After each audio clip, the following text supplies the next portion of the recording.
Hello বন্ধুরা, welcome back to our channel. কেমন আছো তোমরা সবাই? আশা করছি তোমরা সবাই খুব খুব ভালো আছো, আমিও ভালো আছি। তো দেখো, এক সপ্তাহ পর এসছি বাড়ি ফিরলাম। তো নিজের বাড়িতে ফিরলাম, শ্বশুরবাড়ি বাপের বাড়ি সব ঘুরে চলে আসলাম। তো এসেই একদম কাজে লেগে পড়েছি। বুঝতেই পারছো, এক সপ্তাহ থাকা না থাকা মানে কি অবস্থা হয়। এসে আগে রান্নার কাজে লেগে পড়েছি। তো আমরা আসলাম ওই মোটামুটি 10টা, সকাল 10টা। তো তারপর রান্না করতে শুরু করে দিয়েছি। তো মাছ ভাজলাম। মাছটা বাড়ি থেকেই এনেছিলাম, শ্বশুরবাড়ি থেকে। তো ওই আমাদের পুকুরের যে মাছ ধরেছিল তোমরা দেখেছিলে, তোমাদেরকে বলেছিলাম, ওই মাছই আর কি নিয়ে এসেছিলাম। তো আজকে একদম কিচ্ছু রান্না করবো না, শুধু ফ্রিজে আর কি কিছু মানে দু একটা সবজি ছিল।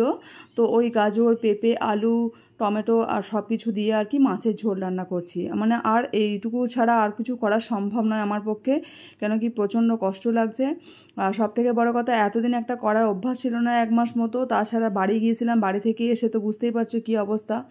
তো ওই জন্য আর কি যাই হোক, রান্নাটা ওই সিম্পল একদম করব। আর এদিকে দুধ ছিল অনেকটা ফ্রিজে, ওই দুধটা তো আর খাওয়া মানে উচিত নয়। তো তার জন্য দুধটা আর কি ছানা কাটিয়ে নিলাম। তো ছানার আর কি যা হোক একটা তরকারি বা যা হোক কিছু করে নেবো অন্য একদিন। তো আজকে আর করতে পারবো না। তো ছানাটা কাটিয়ে একবারে ভালো করে ছেঁকে রেডি করে রেখে দেবো। তো রাত্রেও করতে পারি। আর এই দেখো আমাদের গাছের লেবু, এগুলো শ্বশুরবাড়িতে কত সুন্দর লেবুগুলো। এগুলো হচ্ছে গন্ধরাজ লেবু, আর যেমনি মানে টেস্ট আর তেমনি গন্ধ।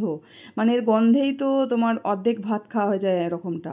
আর বাড়ি থেকে যে একদম তোমার ক্ষেতে শাক ছিল, জমিতে শাক হয়েছিল, কলমি শাক কিছু, আর হচ্ছে এটা হচ্ছে পুনকা শাক, আর এটা হচ্ছে পাট শাক। তো আজকে পাট শাকটা রান্না করব, তার জন্য পাট শাকটাই ভালো করে ধুয়ে নিলাম। আর ফ্রিজে সেরকম কিচ্ছু সবজি ছিল না, তার জন্য তোমাদের দাদাভাই আর কি কিছু সবজি ফল টল নিয়ে আসলো। তো আর তারপর আর কি খাওয়া দাওয়া করে নিয়ে দুপুরে একটু রেস্ট করেছিলাম। তো মেয়ের আর কি বিকেলে নাচের ক্লাস আছে। তো মেয়ে আর কি নাচের ক্লাসে যাবে, ওর জন্য দেখলে চলে গেছে, মানে ক্লাস হচ্ছে। আর এদিকে তোমাদের দাদাভাই মানে দুপুরেই আর কি নিয়ে এসেছিলো ফল টল, তার মধ্যে দেখো তাল শাঁসও ছিল। তো তাল মানে আমার মেয়ে খেতে খুব পছন্দ করে, আমাদেরও বেশ ভালো লাগে। আর সিজনেবেল ফল তো খাওয়া উচিত, তাই না? তো দেখো সন্ধ্যাবেলায় আবার চলে এসেছি। সন্ধ্যাবেলায় একদম একটু চা খাবো, চা না খেলে মাইন্ডটা ঠিক ভালো লাগছে না। আর একটু খাটাখাটনি প্রচুর হয়ে গেছে, দুপুরে ঠিকমতো ঘুমোতেও পারিনি। তো যেহেতু এডিটিং অনেক কিছু কাজ ছিল, তো তার জন্য আর কি ঠিকমতো ঘুমও হয়নি। আবার বিকেলে মেয়ে নাচের ক্লাস ছিল, তো ওই জন্য একদম মন মানে ফ্রেশ করার জন্য। তো আর মাথাটাও ভীষণ ধরা ধরা লাগছে, তার জন্য আর কি একটু চা খেয়ে নিচ্ছি, লাল চা। আর আমি তো এখন লাল চাই খাই। আর বাড়ি থেকে মা পাঠিয়েছে এগুলো, মানে চানাচুর আর হচ্ছে এটা পোস্ত। আমরা এই পোস্তটা হচ্ছে বর্ধমানে হরিবংশ যে দোকানটা আছে, আমরা হরিবংশ থেকেই বরাবরই আর কি এটা থেকেই খাই। তো এটা মোটামুটি এটা হচ্ছে 500 গ্রাম ওজন। তো 500 গ্রামের দাম ওই 1000 টাকার মতো নেয়। তো দেখো, আর প্রত্যেকবার যতবারই আসি না কেন বাড়ি থেকে মা পোস্ত দেয় আর কি এরকমটা। আর ওখানকার চানাচুরটা আমার খুব ভালো লাগে, তার জন্য মা চানাচুরটাও পাঠিয়ে দিয়েছে। আর সন্ধ্যাবেলায় মানে অনেক জামা কাপড় ছিল, বুঝতেই পারছো এতদিন থাকিনি, 1 সপ্তাহ মতো। আর বাড়ি থেকে মানে যেগুলো পরে এসেছিলাম সেগুলো আর কি মেশিনে ভালো করে কেচে আর কি এবার মিলে মানে শুকো দিয়ে দেবো আর কি। তো তার জন্য আর কি কমফর্ট দিয়ে দিলাম। তো আমার কমফর্ট না দিলে আমার বেশ ভালো লাগে না।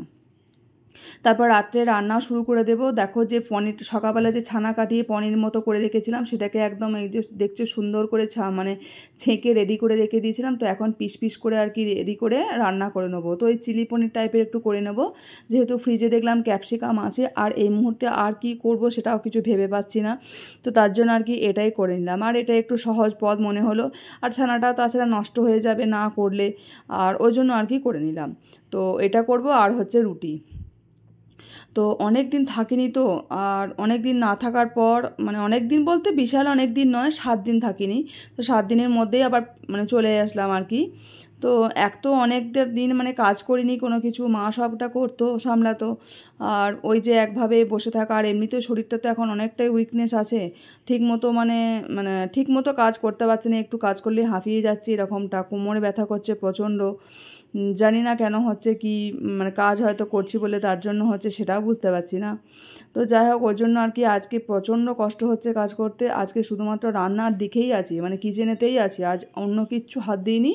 আর কিছু কয়েকটা জামা কাপড় যেগুলো পরে এসেছিলাম বা নোংরা ছিল, সেগুলো আর কি মেশিনে কেচে আর কি মেশিনেই রেখে দিলাম শুকিয়ে একবারে। কারণ আজকে আর মিলবো না, কারণ ব্যালকনি তো পরিষ্কার করা হয়নি, ক্লিন করা হয়নি। তো ব্যালকনি একদম সকালে উঠে আগে ক্লিন করে ধুয়ে টুয়ে তারপর আর কি মানে মিলিয়ে দেবো। আর আজকে যদিও মানে সকালে আর কি দিদি মানে কাজ করেই গেছে, তো যাই হোক আজকে আর করলাম না, দিলাম না, যেহেতু রাত্রিও হয়ে গেছে, তো বৃষ্টি বৃষ্টি হলে পুরো ঝাড় দিলে সব ভিজে যাবে আবার।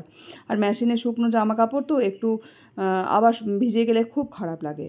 তো দেখো পনিরগুলো ভেজে নিয়ে তেলটা একটু বেশিই ছিল, ওই জন্য তেলটা আবার তুলে রাখলাম, কারণ এতটা তেল দেওয়া তো উচিত নয়। তো ওই জন্য অল্প তেলেই একদম রান্না করব। তো এখন একদম অল্প তেলে রান্না করছি, যে এখন যদিও তেল হালকা হালকা খাচ্ছি কিন্তু খুব অল্প। আর এদিকে মেয়েকে স্যার পড়াতে এসছেন, তো তার জন্য আর কি স্যারকে চা করবো, ওই জন্য চা রেডি করছি। আর এখন অনেকটা বাজে, এখন বাজে হচ্ছে প্রায় 8:30। তো স্যার আর কি অনেকটা দেরি করেই আসলেন আর কি, এমনিতে 8টার সময় আসে, তো আজকে একটু দেরি হয়ে গেলো। তো যাই হোক, আর আমি এদিকে রান্নাটা সেরে নিচ্ছি। এদিকে আমার চিলি পনির চাপিয়ে দিয়েছি, আর তারপর উল্টো দিকে আবার আমি আটা মেখে তারপর রুটি করবো আর কি। তো আজকে সারাটা দিন মানে প্রচণ্ড কষ্ট হচ্ছে। আজকে সারাটা দিনের মানে এসে থেকেই তোমাদের সাথে পুরো ভিডিওটাই শেয়ার করার চেষ্টা করলাম বা করছি, মানে এসে থেকেই ভিডিও করছি। আর ভিডিও প্রচুর জমা হয়ে গেলে না এডিটিং করতে প্রচণ্ড কষ্ট হয়। তো তার জন্য আর কি আজকের মতোটা আজকেই মানে রেডি করে রেখে দেবো, রাত্রেই এডিট করে, তো সকালে কালকে তোমরা দেখতে পাবে। আর দেখো আটা মেখে নিলাম, আটাটা একটু বেশি হয়ে গেছে মাখাটা আর কি, তো ঠিক আছে কোনো ব্যাপার না, আমি একটু এমনিও বেশি করে মেখে রেখে দিই, কেন কি সকালে টিফিনের জন্য সে হুড়োহুড়ি করে মাখতে হয়, খুব কষ্ট হয়। তো আর আটা মাখাটাই আমার খুব বিরক্তিকর লাগে।